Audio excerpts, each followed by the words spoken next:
জল ছাড়া এইভাবে পারফেক্ট চিকেন কষা বানিয়ে নাও। 500 গ্রাম চিকেনের জন্য একটা ছোট সাইজের পেঁয়াজ, 1 ইঞ্চি আদা, 10 থেকে 12 কোয়া রসুন, কাঁচা লঙ্কা দিয়ে একটা পেস্ট বানিয়ে নেবে। তারপর চিকেনের মধ্যে পরিমাণ মতো নুন, হলুদ, সর্ষের তেল, কাশ্মীরি লঙ্কার গুঁড়ো আর বাটা মশলাটা দিয়ে ভালো করে মাখিয়ে আধা ঘন্টা রাখবে।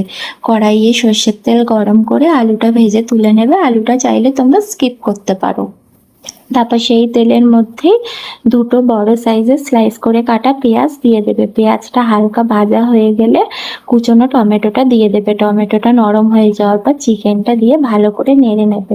তারপরে মশলা ধোয়া যে জলটা থাকবে ওই জলটা দিয়ে গ্যাসটা একদম সিম করে কড়াইটা ঢেকে দেবে। মাঝে মাঝে ঢাকনা তুলে চিকেনটা নেড়ে দেবে, দেখবে কত জল বেরিয়েছে।